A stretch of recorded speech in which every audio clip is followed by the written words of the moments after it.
Esse projeto começa com uma situação que está cada vez mais comum em São Paulo, os estúdios. E aí vem aquela questão, os estúdios, eles são feitos para solucionar a vida das pessoas na grande capital. Mas como que isso está sempre como uma solução de apertado, qualidade de vida, juntar essas informações num espaço que está cada vez menor é um desafio. Esse projeto é um ótimo exemplo disso. A Thaís, a minha cliente, ela é psicóloga, ela estava fazendo uma mudança de cidade, indo para Perdizes, que é onde está esse estúdio, e esse estúdio precisava se ajustar a algumas demandas diferentes dela na vida. Quando ela estivesse morando nesse apartamento, ele precisava ter cara dela, a identidade dela e também suprir as necessidades dela dentro de um espaço de 27 metros quadrados. Mas como a rotina dela é bem agitada, ela viaja muito a trabalho, passa longos períodos fora, ela também precisava que esse projeto se ajustasse muito bem ao modelo de Airbnb, para que essas longas estadias ela conseguisse ter um lucro e um ativo também através desse mesmo apartamento. Então nós temos dois desafios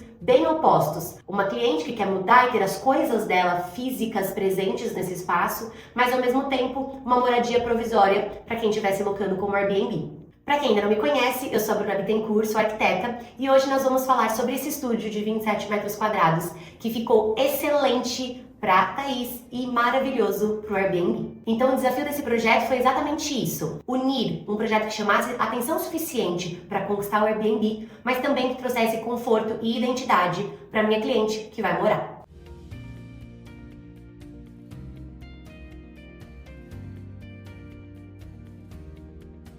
Quando nós pensamos nesse projeto, ele não podia seguir uma linha tão genérica, igual os estúdios que a gente vê por aí. Hoje, esse estúdio mais voltado para o Airbnb, até para locações como uma diária, eles têm seguido muito um padrão, que tem uma personalização, mas é muito baixa, muito pequena. Eles seguem um padrão ali que você tem mais uma pegada de hotelaria. Então tem a cama, tem os armários, mas como um apoio, nada para uma longa estadia. E aqui, nesse projeto, nós precisamos buscar um equilíbrio. Como eu falei para vocês anteriormente, ele precisava ir entre esses dois mundos de uma forma muito orgânica e que casasse muito bem nesses dois momentos. Então, como um apartamento de moradia, nós criamos toda essa atmosfera muito aconchegante, que acolhesse. A minha cliente é uma mulher, então tem esses tons de rosa, tem o amadeirado, para dar esse acolhimento, para causar essa casualidade ali no imóvel. Mas em contrapartida, ele precisava se destacar, já que o Perdizes é uma região que tem muitos estúdios, muitos Airbnbs para serem locados. Então a ideia era que a gente conseguisse que ele fosse facilmente reconhecido através de uma arte personalizada, de uma decoração que fosse bem marcante e que ele se destacasse e ele fosse também facilmente locável para conseguir que essa minha cliente tivesse essa agilidade. Então nos armários nós propusemos lockers com fechadura digital para proteger os bens dela, entre outras funcionalidades que participam muito bem e caminham muito bem entre esses dois mundos. Essa é a planta do estúdio. Como vocês conseguem ver, existe já uma formatação que é muito padrão do perfil estúdio, mas aqui ela funciona muito bem. Tá tudo muito bem conversando, tem todas as funcionalidades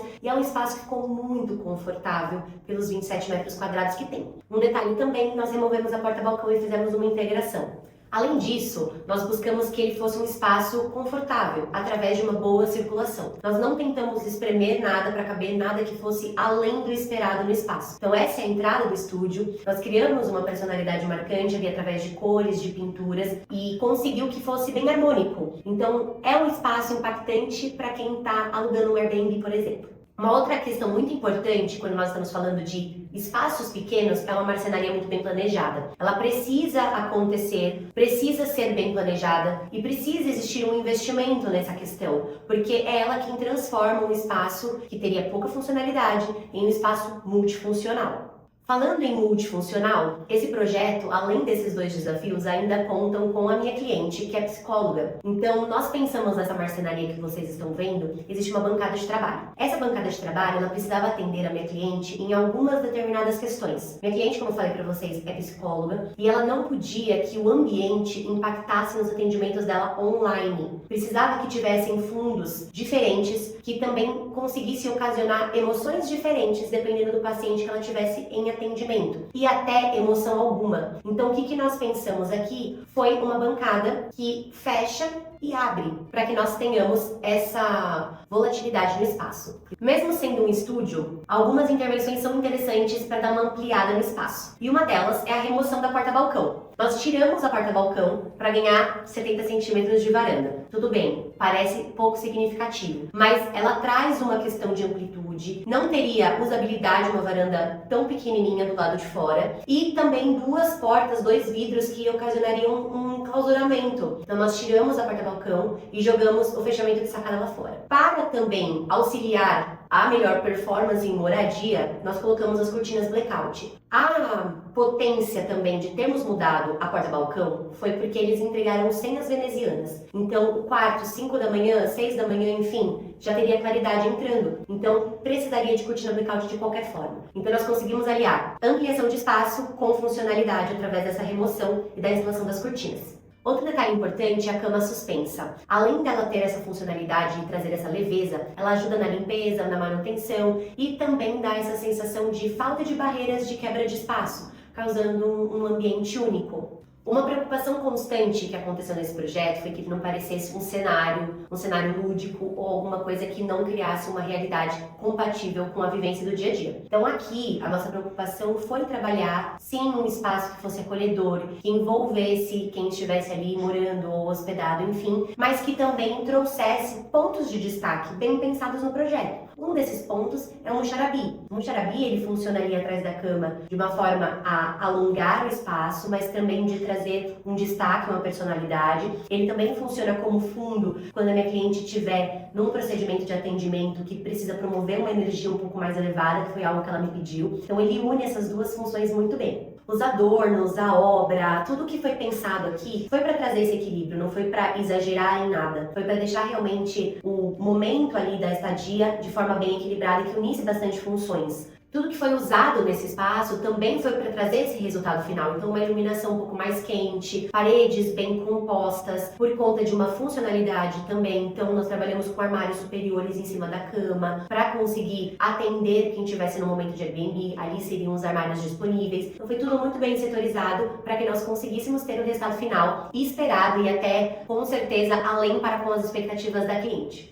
O banheiro desse estúdio, ele é até engraçado porque ele é grande comparado ao espaço total que nós temos, mas ele não é bem resolvido, mas a cliente não queria fazer uma grande reforma, uma grande intervenção nele. Ele não tem uma janela, então ele tem ventilação forçada, por isso eu sempre priorizo nessas questões. Nós temos revestimento dentro e fora do box, é importante que isso aconteça. Nesse caso específico, a gente não podia fazer nicho, então nós jogamos o box um pouquinho para fora para conseguir criar uma distância entre box e parede e um nicho ali naquela lateral, porque como eu falei, o banheiro é grande, porém ele é meio mal aproveitado nos espaços. Mas para atender aqui a questão da cliente e do Airbnb, ele funciona muito bem, nós só demos contexto para ele. Quando olhamos para o projeto, fica difícil a gente imaginar essa união de funções. Mas aqui a nossa ideia, ela trouxe isso de uma forma incrível, muito harmônica, e que você consegue ver esse estúdio como um Airbnb, você também consegue ver ele como um apartamento para moradia. Então eu entendo que tivemos um resultado excelente com essa ideia, com essas soluções, com essas aplicações, essas texturas, essas cores, enfim, todos os elementos que compõem esse estúdio para conseguir ali que fosse efetivo e que nós chegássemos no resultado de excelência. Esse projeto mostra muito bem a realidade que vemos e vivemos aqui em São Paulo hoje em dia. As rotinas, elas estão cada vez mais dinâmicas. Então, no mesmo apartamento, ele serve como casa, como escritório, como um lugar de fonte de renda, como um lugar de descanso. E essas passagens temporárias também funcionam muito bem. E isso representa muito São Paulo e muito esses estúdios que nós vemos aqui em São Paulo hoje em dia. E isso muda completamente a forma de projetar. No caso da Thaís, o problema do estúdio nunca foi a metragem, e sim, nós conseguimos elaborar muitas formas de viver diferentes dentro de um mesmo espaço. Nós conseguimos isso através de um projeto muito bem pensado. Esse espaço mostra muito bem que nós não precisamos abrir mão de nada, nem de estética, nem de funcionalidade, nem de personalidade, nem de fluxo. Ele traz tudo isso muito bem unido em uma metragem pequena. Então eu entendo que o resultado final, ele mostra que ter um bom direcionamento, estar bem alinhado entre as expectativas do cliente, as necessidades com clareza, entre o escritório de arquitetura, no caso a gente, nós conseguimos sim fazer alguns milagres para resolver questões que parecem não ter solução. E esse projeto está aí para mostrar isso, eu gosto bastante dele, porque ele mostra de forma muito clara a eficiência de um projeto. Esse é o projeto da Thaís. Se você tem alguma dúvida, quer saber sobre algum material, alguma experiência, por favor comenta aqui que vai ser um prazer falar com você e até o próximo vídeo.